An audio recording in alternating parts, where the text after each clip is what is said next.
Kamusta po kayo? Magandang hapon po sa ating lahat at lalo na po ang mga kababayan nating OFW na ngayon ay medyo nag-aalala sa kanilang sitwasyon lalo sa parte ng Middle East na kung saan nga ay naging apektado dahil sa mga nangyaring pag-atake ng Iran. So kanina may napanood akong video na kung saan ay isang vlogger sa Kuwait na si DJ Lakwat Sira na nagbigay update tungkol sa kanyang obserbasyon at yun nga ang sabi nga niya, aktibo daw ang mga Kuwait Army na talagang nagpapakita na pinoprotektahan ang mga expat doon sa bansang nabanggit. Kahit pa paano napamahal din sa atin ang bansang Kuwait at more than 17 years to 18 years tayong nagstay sa bansang yan at syempre kahit pa paano marami tayong magandang karanasan at sa kabila ng mga trabaho na talagang kung minsan ay may mga kinakaharap din ng mga problema. Siyempre, iba-ibang kultura, iba-ibang pananaw, kung minsan hindi nagkakaintindihan. Pero ang isa lang masasabi ko, talagang napamahal sa akin ang bansang Kuwait. Sa ngayon, araw-araw kong na naobserbahan at pinapanood yung mga update at kaganapan sa bansang Kuwait. Nais ko sa inyong ipakita kung paano tinulungan ng ating DMW yung mga expat na umuwi mula sa mga bansang Bahrain yata ito sa Saudi Arabia na kung saan ay 19 na OFW ang naisakay ng isang flight mula sa UAE na kagabi lang yata ito dumating at sinalubong nga sila ni Secretary Kakdak at iba pang mga opisyal ng DMW. Sa kabila ng mga nangyayaring kaguluhan ay pilit din gumagawa ng paraan ng ating gobyerno para protektahan at tulungan ang mga gustong umuwi. Batid naman natin kung ano ang feeling ng isang OFW. At nakakatuwang tingnan yung pagsalubong sa kanila sa airport. So may video ako rito nakalap, ipapakita ko at ipapanood po sa inyo. Bakas sa mukha ng mga OFW ang saya ng makauwi sa Pilipinas kagabi matapos maipit sa nagpapatuloy na kaguluhan sa Middle East. 70 OFW kasama ang mga kaanak nila ang dumating sa NAIA Terminal 3 mag-alas 10 kagabi sakay ng eroplanong galing sa United Arab Emirates. Ang iba sa kanila mula Bahrain at Saudi Arabia. 33 sa mga nakauwing Pilipino ang kusang nagpa-repatriate sa gobyerno. Most of them are still employed. So, siguro umaasa po sila na pag humupa na yung gulo ay makabalik po sila sa kanilang mga employer. Some are really relieved. May nag-approach, siguro ma-share ko yung nag-approach sa akin na umiiyak. They're really, kasama niya rin yung pamilya niya na nakauwi. And yung iba naman mas kalmado, but marami ding nag-approach sa amin asking for reintegration assistance. The youngest that I saw was a month-old baby. So there are about 3 or 4 kids na nakita ko, and we met a couple, senior citizens who are parents of an OFW. So yun, counted yung dalawang yan as dependents. Sa datos ng DMW, mahigit 400 OFW na at dependents nila ang nakauwi sa Pilipinas galing Middle East simula noong March 5.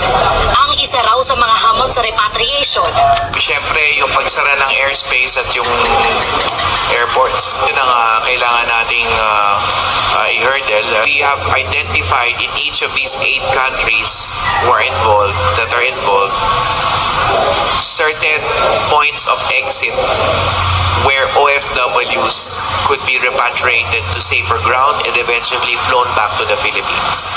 hindi rin daw basta-bastang makakapagpadala ng barko ng Philippine Navy para tumulong sa pag-repatriate sa mga Pinoy. It takes longer to journey by sea, that's one. And then yung second nga, it's not advisable at this stage to have a presence of another military vehicle or ship. Another military presence from another country might complicate the situation. Tuloy-tuloy raw ang paghahatid ng tulong ng gobyerno sa mga Pilipinong nakauwi na ng bansa. Ilan sa paunang tulong sa kanila ang financial assistance at pagsasailalim sa reintegration program. We have already sent rapid response teams or people on the ground in critical areas to set up logistics. Inaasahan daw na mas marami pang OFW ang magpaparepatriate sa gobyerno. Samantala, 11 Pilipino naman ang nakalikas na mula Iran papuntang Turkiye sa gitna ng gulo. Nakatakda silang bumalik sa Pilipinas sa mga susunod na araw. Inyo pong napanood yung video na kung saan ay kuha kagabi sa pagdating ng mga OFW na galing ng United Arab Emirates. At nakakatuwang tingnan na siyempre sa kabila ng problema doon sa kanilang pinanggalingan ay ang ilan sa kanila ay umaasam pa rin na makabalik. Dahil siyempre ang hirap kaya ng walang trabaho. Base naman dun sa update ng isang vlogger dun sa Kuwait ay okay naman daw sa bansang Kuwait sabi niya pero sa kabila ng kanyang sinasabing okay daw dun at yun nga protektado daw ng mga Kuwait military base naman sa obserbasyon ko kasi kapag ganyan may mga disaster o ganyang mga nangyayaring problema, ang Kuwait talaga yung authority ay aktibo talaga yan sila. Kahit ang visibility ng kapulisan dyan, oras-oras nandyan yan, nakaantabay sa mga kalsada nila, hindi talaga yan nawawala. Maliit lang ang population ng Kuwait pero pagdating sa kanilang seguridad talagang inuuna nila yun, lalo na yung mga lokal. Kasi ang mga nakasama ko sa trabaho, karamihan sa kanila ay yung lokal na kapulisan, yung kung sa atin yung parang mga na-dismiss sa pagkapulis. So, ang bagsak nila yun, security guard na rin. Parang ganun ba? Kaya marami akong nakasamang mga ex-police doon sa trabaho ko at sa kanila ako nakakakuha ng mga idea kapag pagdating sa mga seguridad ng kanilang bansa o yung mga sinishare nilang ko sa kwento. Siyempre, at doon ko nga na-obserba kung paano ka-importante yung trabaho ko doon bilang security. Biro mo, kung dito sa atin, ang pinaprotektahan lang natin talaga rito kapag nagtatrabaho tayo sa isang kumpanya yung yung within the perimeter lang ng kumpanya o yung establishment lang talaga. Doon, parang lumabas pa doon kapag may mga problema sa labas o yung may mga gathering sa labas, isinasama kami para kayong pulis ng komunidad, parang ganun ang kinalalabasan namin. Kasi nga yung security patrol namin, kapag may mga traffic accident, sila ang nagre-response So, ganun ka-importante ang naging trabaho namin doon. So, ito namang mga update na napanood natin, may mga ilan na nag-update na tungkol dyan sa bansang Kuwait na tumutunog madalas yung sirena. Kasi ano yun, may mga, ang sirena kasi may mga iba't ibang ano yan eh, iba't ibang ibig sabihin, hindi lang yung pag nagsirena siya eh may problemang parating. Meron din yan na nagsisirena siya na parang normal na. Pero yung ilan kasi sa kanila doon, hindi nila alam yun eh. Pero may mga ganun yun eh. Na may ibig sabihin, may normal na, o may paparating na problema, o ganun eh. Iba't ibang tunog, iba't ibang dahilan, parang ganun ba.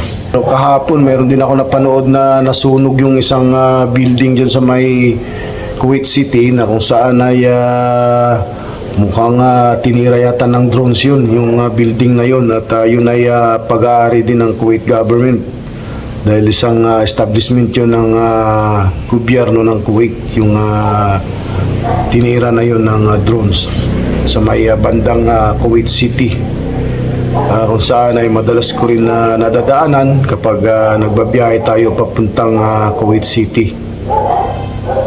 At kanina may mga ilan pang mga nag-update na talagang yung building ay umuusok pa rin. So yun lamang po, at sana'y nagustuhan ninyo itong ating ibinahagi. Kung nais mong magbigay ng iyong komento o reaction, i-comment lang down below at bibigyan natin yan ng reaction. Hanggang sa muli, maraming salamat. Mabuhay po kayo. God bless po sa ating lahat.